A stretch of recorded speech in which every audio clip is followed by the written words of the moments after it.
você está na rua e está num lugar, quer falar e não tem sinal de Wi-Fi. É uma política de cidade inteligente. Você tem que ter internet, de preferência 5G, na cidade toda. 100% do território. É possível isso? É possível. Maceió já tem. Maceió é o exemplo. Hoje, imagine uma cidade pequena do Nordeste, mas em convênio com a Fundação Bloomberg, ele já vinha aplicando políticas de cidade inteligente. Depois que ele assinou esse convênio com essa fundação bilionária, que é a Fundação Bloomberg, ele está colocando não só Wi-Fi na cidade toda, mas caixinhas com bateria para carregar o celular de todo mundo de graça. E em vários pontos da cidade, porque tem horas que a sua bateria arreia mesmo. Então, Maceió está colocando pontos com carregadores de bateria de graça. E ainda tem gente no país que é capaz de falar do Nordeste, né? Como se fosse, né? Aí está Maceió tá dando esse exemplo para o mundo. Né? Essa é uma coisa inteligente. Outra é uma incubadora de startups, né? Às vezes a pessoa, atendendo a uma necessidade humana qualquer, cria uma startup. E aquela startup faz sucesso. E daqui a pouco aquela pessoa está vendendo aquela startup e o poder público depois adquire também, e seja qual for aquela necessidade que era para ser atendida, está servindo daqui a pouco a todo mundo, pela cabeça de um estudante que trabalhou, teve a oportunidade de estudar e trabalhar numa incubadora de startup que pode ser criada pelo poder público. Pelo poder público também, não necessariamente pela iniciativa privada.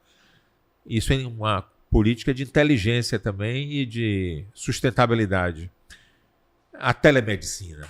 A telemedicina, também Maceió já está usando telemedicina. As pessoas, muitas pessoas idosas que moram sozinhas, a depressão pela solidão leva as pessoas a terem certos tipos de doenças, como ansiedade, por exemplo, né? Então, às vezes, um psiquiatra ou um psicólogo do outro lado do telefone consegue tratar aquela pessoa ao longo de alguns meses, ou até de alguns anos, ou apenas de algumas semanas, que é mais raro, geralmente alguns meses ou alguns anos. Mas consegue tratar do problema psiquiátrico da solidão e da depressão causada pela solidão. Porque os filhos crescem, né? E aí formam novas famílias. Aí os pais vão ficando sozinhos em casa. E aí vem a depressão, fruto da solidão. Então, se você tiver uma telemedicina no setor público, na prefeitura, por exemplo, você vai tratar muita gente que caiu hoje em Salvador sofrendo de solidão e de depressão. E muitos não têm coragem de procurar um médico, no caso. Nesse caso, a distância, eu acho que para alguns facilitaria, né? A pessoa ia ter mais coragem de... Sim, né? É isso. Se abrir, né? E outra coisa, e além disso que você falou, a prefeitura e o governo do estado, como a ansiedade e a depressão são a doença do século, mas culturalmente, historicamente, o poder público, estadual, municipal e federal, não contratam muito para sua rede de médicos, nem psicólogos, nem psiquiatras. Antigamente a cultura era aquela de tá doido, leva para o Juliano Moreira. Você lembra? Exatamente. Se falava, leva para o Juliano Moreira. Faziam até piada com isso. Eu peguei, quando eu era adolescente, eu via muita piada assim. Hoje tem os CAPs, né? Os Centros de Atenção Psicossocial.